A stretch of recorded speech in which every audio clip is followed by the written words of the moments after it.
आप सब लोगों को मिलकर के बड़ा आनंद आया और मुझे इसकी कल्पना भी नहीं थी कि इतने सहयोगी हैदराबाद में हो गए।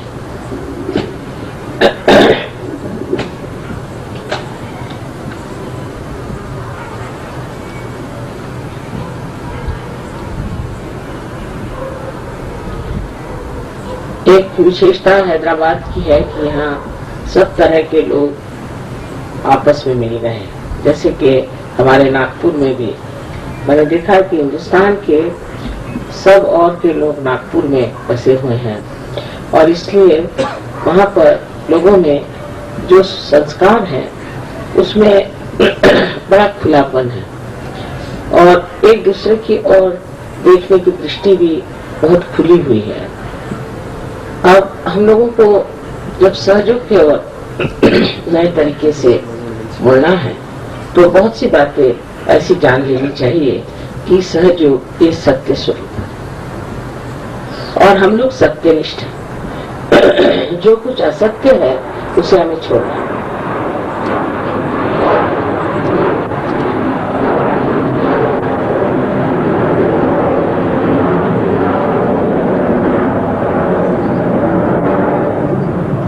कभी कभी असत्य का छोड़ना बड़ा कठिन हो जाता है क्योंकि बहुत दिन तक हम किसी असत्य के साथ जीते रहते हैं।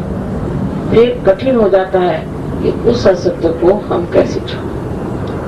लेकिन जब असत्य हमसे चिपका रहेगा तो हमें शुद्धता नहीं आ सकती क्योंकि असत्यता एक भ्रामकता है और उस भ्रम से निकलने के लिए हमें एक निश्चय कर लेना चाहिए कि जो भी सत्य होगा उसे हम स्वीकार करेंगे और जो असत्य होगा उसे हम छोड़ेंगे। इसके निश्चय से ही आपको आश्चर्य होगा कि कुंडलिनी स्वयं आपके अंदर जो कि जागरूक हो गई है इस कार्य को करेगी और आपके सामने वो स्थिति ला खड़ी करेगी कि आप जान जाएंगे कि सत्य क्या है और असत्य क्या है। यही नहीं पर आपके अंदर वो शक्ति आ जाएगी कि जिससे आप सिर्फ सत्य को ही प्राप्त करना चाहेंगे और जितना भी असत्य आपको दिखाई देता है उसे छोड़ दें। और बहुत सी बातें जो सहयोग में बताई जाती हैं वो बहुत सोच समझ करके और आप लोगों के संस्कारों का विचार करके कि जिससे आप किसी तरह से दुखी न हो समझाई जा सकती है। लेकिन उस समझाए जाने में भी हो सकता है कि आप सोचे कि ये बात ठीक नहीं है, वो बात ठीक नहीं है। बहुत से शास्त्रों में जो बातें लिखी गई हैं वो अधिकतर सत्य है पर कहीं कहीं ऐसा देखा जाता है कि बीच बीच में बहुत सी गलत धारणाएं भी भरती हैं और इन गलत धारणाओं की वजह से हम उसी को सत्य मान के चल रहे हैं। जैसे कि ज्ञानेश्वरी में ऐसा लिखा गया है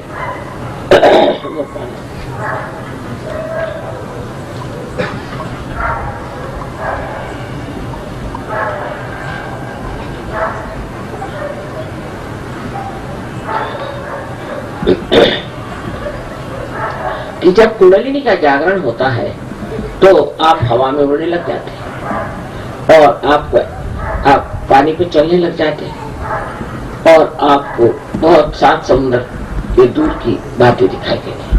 अभी अशक्य है क्योंकि ज्ञानेश्वर जी एक संत थे, महान संत थे। हम लोगों को उस पर सोचना चाहिए कि संत लोग जनहिताय जन सुखाय संसार में वो इस तरह की बातें मनुष्य को सिखाकर कौन सा सुख देने वाले, उससे कौन सा आराम होने वाला है कि आप हवा में उड़ने लग जाएं तो क्या विशेष हो जाए या अगर आप पानी पे चलने लग जाएं तो क्या विशेष हो जाए। लेकिन जिस चीज से हमको असल में लाभ होता है वो है हमारे अंदर का परिवर्तन और हमारा परमात्मा से संबंध होना।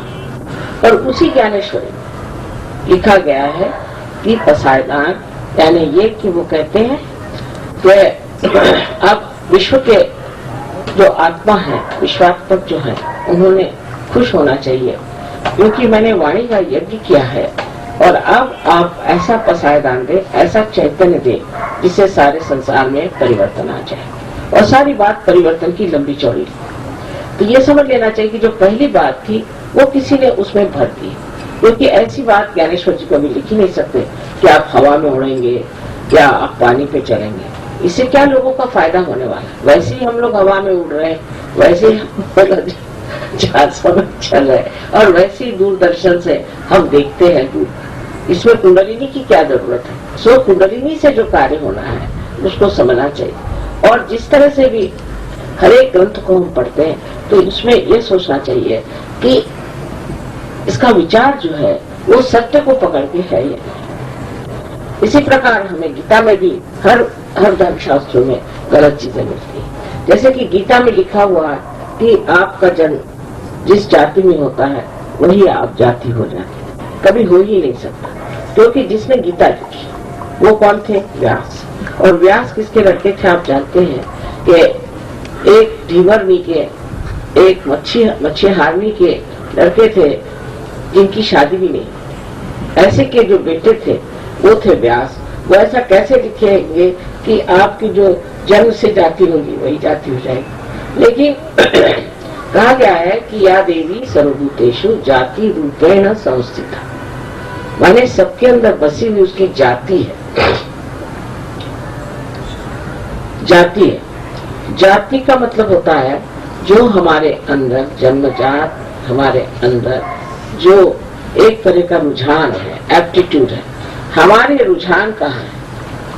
हम किस और रुझे हुए हैं? बहुत से लोग हैं जो कि पैसे को खोजते रहते हैं, बहुत से लोग हैं जो कि बड़ी सत्ता को खोजते रहते हैं, लेकिन ऐसे भी बहुत से लोग हैं जो कि परमात्मा को खोजते हैं। जिसकी जो जाति, माने जिसका जो रुझान है, जिसकी जो एप्टीट्यूड है, वो उसके अंदर एक बसी हुई एप्टीट्यूड है। इसका मतलब यह है कि सहयोग में वही लोग आएंगे जो परमात्मा को खोजते हैं, जो ब्रह्म को सोचते हैं, और जो इस ओर ध्यान देते हैं कि हमें परम को प्राप्त करना है और दुनियावी चीजों में क्या करना है। पहले ऐसे ही लोग आएंगे, प्रथम में ऐसे ही लोग आएंगे जो कि वास्तविक में सोचते हैं कि किसी तरह से परमात्मा को प्राप्त कर लें, या इस परमात्मा चीज को जान लें, या इस आत्मा में हम लोग समा जाएं।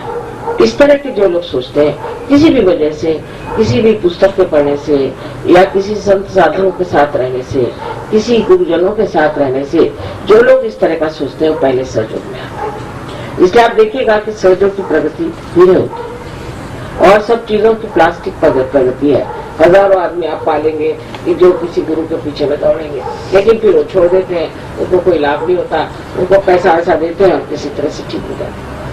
लेकिन हमको ये सोचना चाहिए कि जो सच्चाई होती है और जो जीवंत चीज होती है वो धीरे धीरे पनपते हैं, एकदम ज्यादा नहीं पनप सकते। आपको अगर एक वृक्ष में फूल लाने हैं तो पहले एक दो ही फूल आते हैं, फिर 4-5 फूल आते हैं, फिर धीरे धीरे उसमें अनेक फूल आ जाते हैं। तो मनुष्य को ये जब सहयोग की ओर रुझान हो जाती है और वो सहयोग में आ जाता है तो उसको कभी कभी बड़ा दुख होता है, और उसे लगता है कि आखिर इतने धीरे धीरे सहयोग क्यों करते हैं, सहयोग की प्रगति इतनी धीरे धीरे क्यों। लेकिन उसकी वजह अब आप समझ गए कि ये जीवंत चीज है और इस पे किसी पे जबरदस्ती हम नहीं कर सकते।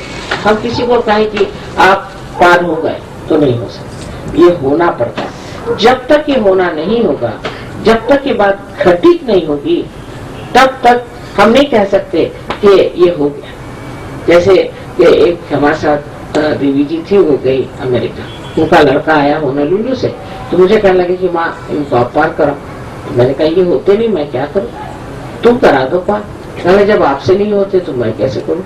तो फिर क्या मैंने कहा क्या उसको झूठा सर्टिफिकेट दे दे फिर तू पार हो गया, मैंने उससे क्या फायदा होने वाला। मैं कहा यही बात, इसलिए ये घटित होना पड़ता है और ये सत्य स्वरूप प्राप्त होना चाहिए। अगर ये नहीं हुआ और कोई झूठ मूठ में कहने लगे कि नहीं मुझे पार हो गया, को तो हो सकता, और हर आदमी ही पार होगा ऐसा भी आप नहीं कह सकते। बहुत से लोग नहीं होते हैं, अनेक कारणों की वजह से नहीं हो सकते। किसी को कभी ये लगता है कि ऐसे कैसे हो सकता है। ज्यादातर लोगों में तो ये विचार आता है कि जब कभी हुआ नहीं, उसके लिए इतनी तपस्या करनी पड़ती थी, हिमालय जाना पड़ता था, ये करना पड़ता था, तो अब हमें कैसे? असल में जब किसी से कहा जाए कि यहाँ एक हीरा रखा है और आपको मुफ्त में मिल जाएगा, तो सब दौड़ाएंगे, उसको नहीं छोड़ेंगे। लेकिन अगर कहा जाए कि सहज में ही, सस्ते में ही, बगैर कुछ पैसे दिए हुए आपके कुंडली जागृत हो जाएगी, तो लोग विश्वास नहीं करते, क्योंकि अपने पर विश्वास नहीं, आत्मविश्वास नहीं, और वो समझ नहीं सकते कि ये समा कौन सी है, ये कौन सा विशेष समा है कि जिसमें ये चीज घटित हो सके। तो हमारे लिए क्या सोचना चाहिए कि हम लोग जो है आज एक विशेष स्थिति में, हम लोगों ने कुंडलिनी का अभ्यास नहीं किया हो, उसके बारे में पढ़ा न हो, लिखा न हो, पर हमारी जागृति हो गई, और जब जागृति हो गई है और हमें आत्म साक्षात्कार प्राप्त हो गया है, तो ये सोच लेना चाहिए कि अब सब कार्य जो है वो हम नहीं करने वाले, ये चारों तरफ फैला हुआ जो परम चैतन्य है, जिस परम चैतन्य ने सारी सृष्टि की रचना की है, आज उसी परम चैतन्य से हम एकाकारिता प्राप्त कर चुके हैं, और उस परम चैतन्य का ही ये कार्य है कि वो हमारे सारे कार्य करे। तो हम कुछ भी नहीं कर रहे, हम तो अकर्म में खड़े हैं। जैसे कि आज इसका कनेक्शन है आपका मेन से लग गया, तो मैं इसमें बोल रही हूँ तो सुनाई दे रहा है, इसका उपयोग हो रहा है। उसी प्रकार जब हमारा संबंध उस चारों तरफ फैली हुई परमात्मा की प्रेम की सृष्टि परम चैतन्य से हो जाता है, उस वक्त हमें कोई भी फिक्र करने की या कोई भी तरह की चिंता करने की जरूरत है, सारी चिंता वही करते हैं। उस पर भी मनुष्य जब शुरू शुरू में सहयोग में आता है, तो वो सोचता है कि चलो ये भी करके देख लें, चलो वो भी करके देख लें, बहुत तर्क वितर्क करता है और सोचता है कि चलो इससे काम बन जाएगा, ऐसे करना चाहिए, और उसी चिंता में रहता है। लेकिन धीरे धीरे वो समझ लेता है कि मेरा करने से कुछ नहीं होता, क्योंकि अगर आप ऐसा सोचें कि मैं करके देख लेता हूँ, तो परमात्मा कहते हैं अच्छा कर लो, तुमको जो कुछ करना है कर। तो उसको कहते हैं अल्पधारिष्ठ। अल्पधारिष्ठ जो है उसको वो देखता है कि आप इतना अल्पधारिष्ठ है, चलो इसको कर देते। पर उसके बाद जब धीरे धीरे आप में ये पूर्ण विश्वास आ जाता है कि परम चैतन्य सब कार्य कर रहे हैं, तब अपने आप परम चैतन्य स्वयं सारे कार्य को करके दिखा देते हैं और सब कार्य बनते जाते हैं। उसको स्वीकार करना चाहिए, किसी भी चीज को ऐसा नहीं करना चाहिए कि ऐसे क्यों। अब जैसे बताएं कि कभी अगर हमारा रास्ता भूल गया और हम रास्ते से किसी और रास्ते से जा रहे हैं, तो यही सोचते हैं कि किस रास्ते से जाना जरूरी था, इसीलिए रास्ता भूल गया और इसीलिए हम इस रास्ते पर आ गए। फिर कोई सोचता है कि इस तरह से क्यों हुआ, ऐसा नहीं होना चाहिए। कभी कभी बहुत सारी बातें हमारी समझ में नहीं आती है, बहुत दिनों बाद समझ में आ जाती है कि ये होना जरूरी था और इसलिए ये चीज घटित हो गई। तब हम लोग एक तरह से उसमें शांति कर लेते हैं, इत्मीनान कर लेते हैं और यही जान लेते हैं कि जो कुछ भी होना था वो कितने बढ़िया तरीके से। तो कोई चीज हमारे मन के विरोध में हो जाए तो ये नहीं सोचना चाहिए कि परमात्मा ने हमारी मदद नहीं की।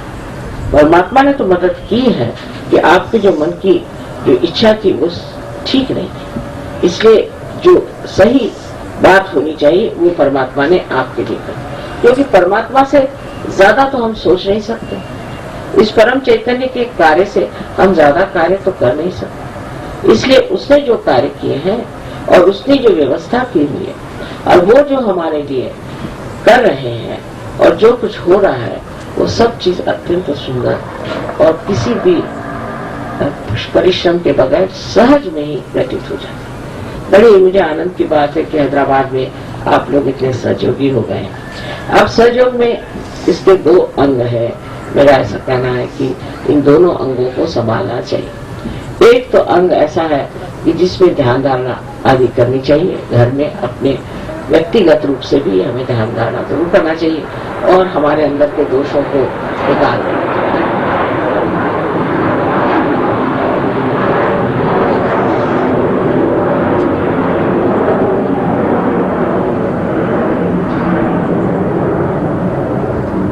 ध्यान धारणा की जो हम लोगों की प्रणाली है बहुत ही सरल सहज है।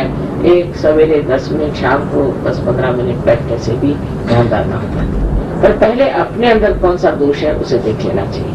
बहुत बार लोग ये नहीं समझते कि हमारे कोई राइट साइडेड है, कोई लेफ्ट साइडेड है, तो वो उल्टे इलाज करने शुरू हो जाते हैं। इसलिए पहले जान लेना चाहिए कि हमारी कौन सी दशा है, हमारा कौन सा चक्र पकड़ रहा है, हम कहाँ हैं, ये सब आप लोग जान सकते हैं। आप जब फोटो की ओर ध्यान करेंगे तो आप जान लेंगे कि आपके इस चक्र में दोष है कि उस चक्र में दोष है, और उसको पूरी तरह से समझ करके पूर्ण उसके ज्ञान के साथ में उसको आपको सुलझा लेना चाहिए। उसको सुलझाने के बाद में ये व्यक्तिगत हो गया, फिर आपको सामूहिकता में उतरना चाहिए। और सामूहिकता में उतरते वक्त आपको जान लेना चाहिए कि अपना हमें दिल खोल लेना चाहिए। जिस आदमी का दिल खुला नहीं है वो सामूहिकता में उतर नहीं सकता। बहुत से लोग संकुचित प्रवृत्ति के हो गए हैं, कारण उन्होंने वो जाना नहीं कि दुनिया कितनी अच्छी है और कितने हम इसे अच्छे बना सकते। जिसने अच्छी व्यवस्था देखी ही नहीं, जिसने अच्छा सुंदर सा संसार देखा ही नहीं, उनको विश्वास ही नहीं होता कि ऐसा संसार हो भी सकता है। इसलिए वो अपने संकुचित हृदय से रहते हैं। और दूसरी बात उसमें ऐसी होती है कि जब हम औरों के ओर नजर करते हैं तो पहले हमें उनके दोष दिखाई देते हैं। जब हम दूसरों के दोष देखने लगते हैं तो हमारे अंदर ज्यादा दोष आ जाते हैं। लेकिन हम उनके गुण देखें, उनकी अच्छाई देखें, उनकी सुंदरता को देखें तो हमारे अंदर भी वो सुंदरता आ जाएगी और उस आदमी के जो दोष होते हैं वो भी लोप हो जाएंगे। जब दूसरा कोई है ही नहीं, जब वो हमारे ही शरीर का एक अंग मात्र है, तो फिर उसमें दोष देखने से क्या फायदा। दोष को हटाना ही चाहिए, और दोष को हटाने का सबसे अच्छा तरीका है कि उसको किसी तरह से सुलझाकर प्रेम भाव से ही उसको हटाया जाता है।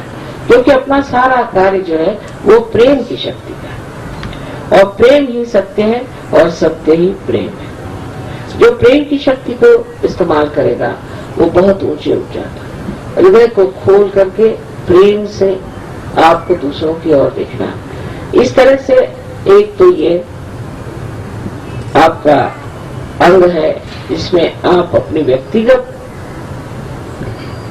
दृष्टि में प्रगति करते हैं, और एक आप समष्टि में प्रगति करते हैं जो दूसरों के साथ मेल जोल प्यार हो जाए। जिसका मेल जोल दूसरों के साथ नहीं बैठता है तो उसको सोच लेना चाहिए कि वो सहज नहीं। जिसका जो प्रश्न खड़े कर देता है, जिससे लोगों को तकलीफ हो जाए, जिससे आपस में प्रेम न बढ़े, बैर बढ़ जाए, आपस में झगड़ा हो जाए, ऐसा आदमी सहज नहीं है। और ऐसे आदमी से बच कर रहना चाहिए, क्योंकि ऐसा आदमी एक भी आम खराब हो जाए तो सारे आम वो खराब कर सकता है।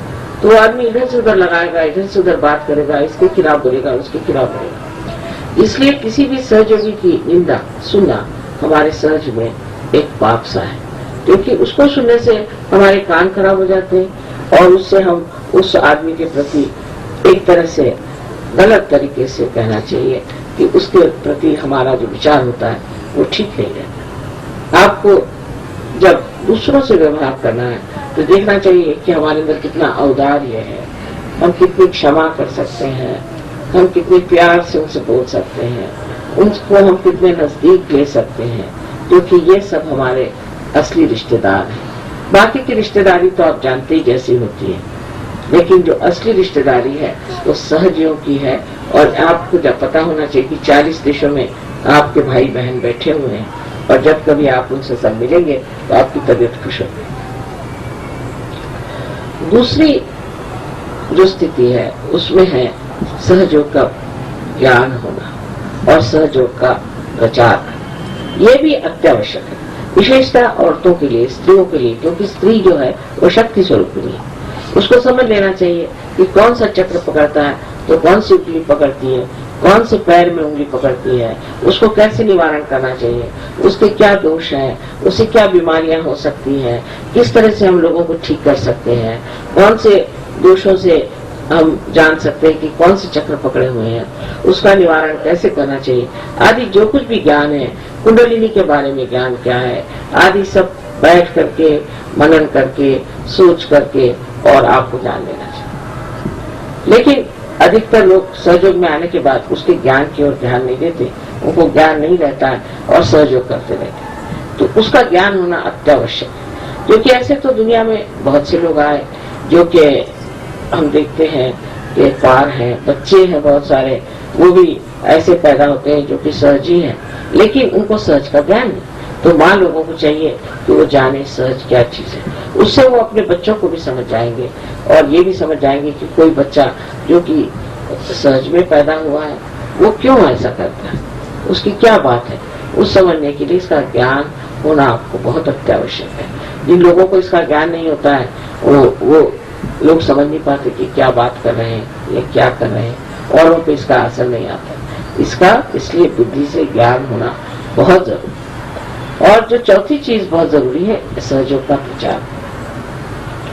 अगर आप एक कमरे में बैठे हैं और एक दरवाजा खुला है, यहाँ से आपको हवा मिल रही है, लेकिन अगर दूसरा दरवाजा आपने खोला नहीं तो हवा का सर्कुलेशन रुक जाए, हवा जो का प्रवाह है वो रुक जाए।